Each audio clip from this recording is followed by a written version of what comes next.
Let me be clear. I'm not going to agree to a deal that protects, for example, a $30 billion tax break for the oil industry, which made $200 billion last year. They don't need an incentive of another $30 billion. And it's time for Republicans to accept that there is no bipartisan deal to be made. They are preparing to resume negotiations and talks in attempts to develop an acceptable proposal for a new debt ceiling and budget before the government goes bust and falls behind on payments. Food shortages and updates alert all these residents of the big problems and bad news hitting grocery stores about fresh fruits and vegetables after we begin to see the early signs of the negative impacts of drought, global conflict, inflation, the bee population and seasonal pollination, plus long and harsh winter weather that destroyed crops and halted some very important imports and exports. Millions of people brace for possible issuance of alerts and declarations of a new state of emergency, which by definition is a situation of natural danger or disaster in which a government suspends normal constitutional procedures in order to regain control. With talks of an El Nino weather cycle will only add more pain after the last wave of bad weather wiped out certain parts of the country and destroyed the lives of millions of people, prompting red alert notifications and letters sent out to homeowners and property owners warning them that their flood insurance costs will soar, with specific zip codes here in Florida rising the most. Now is the time to get ready and brace for a few years of flood insurance rate hikes that are headed directly to South Florida and further adding more pain to wallets and household balance sheets, possibly causing some to relocate, businesses to close, or worse. And reports shared that they are going to be steep, doubling, even tripling for thousands of homeowners. This after FEMA has changed the way it calculates flood insurance prices. So instead of relying on old flood zone maps covering broad areas, it's now basing premium prices on a wider range of factors, like an individual property's distance from the ocean, rainfall levels, and most importantly, the cost to rebuild a home, which we all know has increased drastically since before the start of the pandemic, and all this insanely odd weather that we've been having here lately. Is this all part of their master plan? And last month, for the first time, FEMA shared estimates for what that will mean for the average flood insurance premium by zip code. And for the worst hit zip code in South Florida, 33469, which includes a stretch of coastal Palm Beach County that covers parts of Jupiter and Tequesta, that will mean a 342% premium increase on average. And in the most expensive zip code for Florida in South Florida, 33149, which covers Key Biscayne, average premiums will rise north of $7,000 a year. Ouch. Talk about inflation settling down? Fat chance. But the good news for some is that they at least have great jobs and can use their company bonus check payouts and profit sharing plans to help cover these rising costs. Well, not quite. So you see, that was the case. But much like many pleasantries of the past, times have changed and this is now the new norm. Welcome to the universal struggle. Welcome to the suck. Here, watch this. Questions came through about how can we stay motivated if we're not going to get a bonus? What can we do? What can we do? Some of them were nice and some of them were not so nice. So I'm going to address this head on. The most important thing we can do right now is focus on the things that we can control.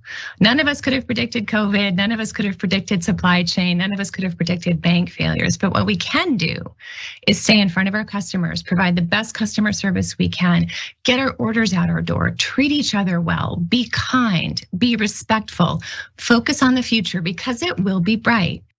Wealthy CEO of posh furniture retailer Miller Knoll was seen here on this viral video clip where she, a rich white female C-suite executive, virtually breaks the news to staffers and longtime employees with years of tenure about how the future will be bright and they need to focus on their work, production, and processing orders for customers so that she can stay rich and they can be so lucky as to just keep a job and maintain employment. Oh, and by the way, there will be no company bonuses this year. Sorry, team, but you're doing a great job and focus on the future because it's going to be bright. What a load of horse crap. You know as well as I know that this is a damn lie. This is setting a new precedent, a new normal.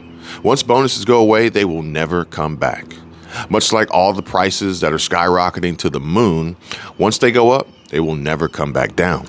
But just to put things into perspective, Miller Knoll is a publicly traded company, NASDAQ stock ticker symbol MLKN, and in 2022, the company made a revenue of $4.27 billion, an increase over the year's 2021 revenue that was just over $3 billion. But as we can see here, take a look at the screen, over the last 5 years, there's been substantial changes that have ultimately driven the stock price down, way down, to now critical levels. Again, it's about time in the market and not timing the market. And I myself prefer to buy on down days or days in the red to get the best price and buy stocks at a discount. But this graph shares a much bigger story and paints a clearer picture about the company, the consumer, the economy.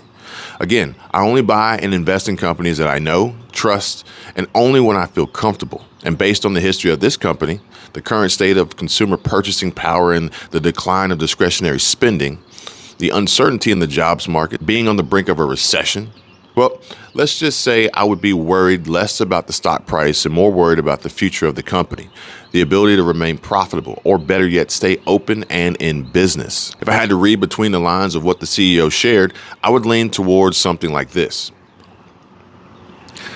Hey guys, the company is struggling right now to stay profitable in the eyes of the shareholders, but we are turning record sales figures year over year. Please just stay focused and work really, really hard like you have been before, and work even harder now, even though you won't be getting a bonus this year.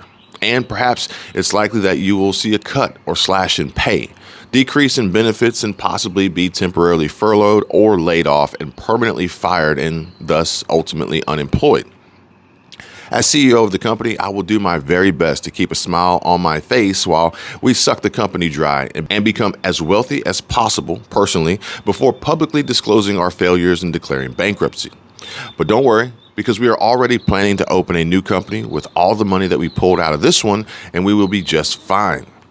We, being me and the other highly paid execs who helped orchestrate this business plan. But you are all doing a wonderful job, and the future looks bright. As always, if you ever need me, I'm here for you. Just one click away on a virtual video from my remote location in a company-paid, expensive hotel suite or villa in Paris or Milan somewhere. Ciao.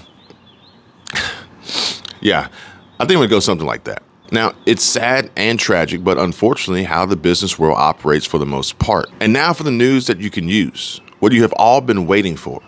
If you're still watching at this point, please hit the like button. It helps out the channel a lot. Thank you all for your continued support. Attention everyone, Mr. Joe Biden has entered the chat. Seen here, managing to stand upright somehow. While speaking in Japan, FJB talks about the state of the nation's budget and inability to pay its bills like SSA, taxes, interest, along with many other obligations that will be shut down when the government defaults. Current U.S. President Joe Biden and House Republican Speaker Kevin McCarthy are set to meet to discuss the debt ceiling today, after the two leaders held a phone call on Sunday as the president flew back to Washington. McCarthy, speaking to reporters at the U.S. Capitol following the call, said there were discussions that weren't as negative as in the past on solving the crisis, and the staff level talks were set to resume later on Sunday. Biden, who arrived back at the White House late on Sunday evening after his trip to Japan, said the call with McCarthy had gone well. It went well, Biden said. We'll talk tomorrow. Licks ice cream cone. Now, I don't know about you, but it almost seems like typical standard Biden MO to start a big old problem and only drag it out into the 11th hour so that you can try and look like a hero fixing it, damaging lives in the process and adding unnecessary stress to millions of people who are already stressed enough as it is. All for what?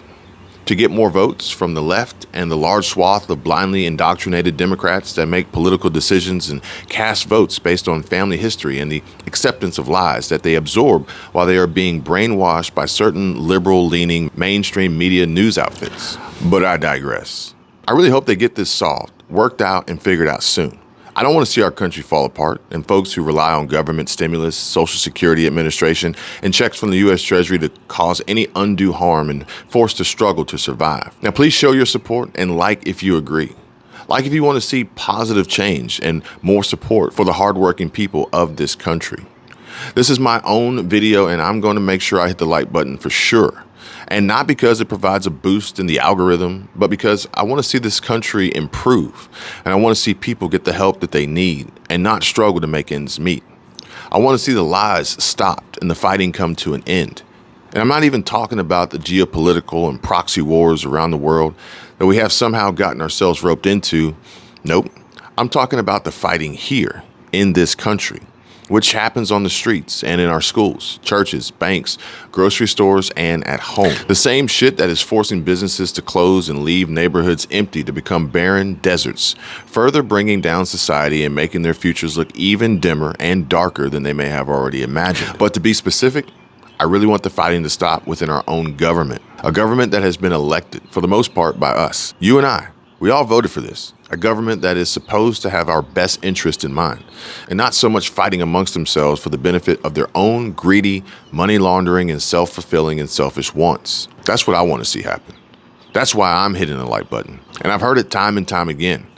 What I do here on YouTube is not a real job, and I get it. I hear you loud and clear. So starting today, I'm going to do what you've all been telling me to do for the last 15 months or so. I'm going to go out and get a real job. I will still carve out time to bring you all news videos and news updates, but I will be getting back out into the workforce and looking to become an employee of a company, a W-2 hourly or salaried team member with a retirement plan, 401k benefits, the whole nine. I understand now that this isn't a business that you can just rely on to sustain a lifestyle, and that the only real security lies in having a real job.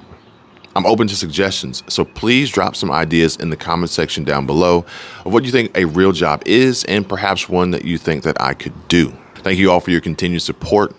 Please be kind to one another, and I hope you all have an amazing and wonderful day. Thank you all for watching, and I hope you enjoyed this video. Until next time, you guys take care, be safe.